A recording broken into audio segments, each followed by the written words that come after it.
আমরা এই ফ্যাসিবাদী শাসনের সময় একটা দীর্ঘ সময় কারাগারে কাটিয়েছি। একটি ব্যতিক্রম পত্রিকা হিসেবে আমরাও যুগান্তরকে কাছে পেয়েছি। ফ্যাসিবাদের বন্দনা, ফ্যাসিবাদের দোষর নীতি, সংবাদপত্র বা কর্পোরেট হাউসগুলো মনে হচ্ছিল যে একটা ব্যক্তির, একটা শিল্প মালিকের একটা প্রতিষ্ঠানে পরিণত হয়েছিল পত্রিকাগুলো। সেক্ষেত্রে চরম কঠিন সময় আমরা দেখেছি নিপীড়িত নির্যাতিত মানুষের কণ্ঠ হিসেবে অনেকখানি যুগান্তর কিন্তু আন্দোলনকারী ফ্যাসিবাদ বিরোধী জনতার পাশে ছিল। সেজন্য ফ্যাসিবাদ বিরোধী সংগ্রামের অংশীদার হিসেবে বাংলাদেশ জামাত ইসলামীর পক্ষ থেকে আজকের এই দৈনিক যুগান্তরের রজত জয়ন্তীর বর্ণাঢ্য আয়োজনে আমি যুগান্তরকে, দেশবাসীকে, পাঠক, এর সাথে সংশ্লিষ্ট শুভাকাঙ্ক্ষী, শুভানুধ্যায়ী যুগান্তর পরিবারকে আন্তরিক শুভেচ্ছা এবং অভিনন্দন জানাই।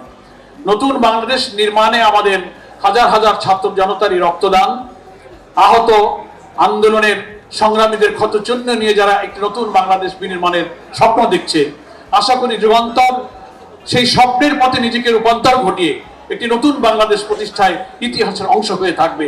আজকের রজত জয়ন্তীতে জামাত ইসলামের পক্ষ থেকে সেই শুভকামনা জানিয়ে সকলকে ধন্যবাদ জানিয়ে আমি আমার বক্তব্য শেষ করছি।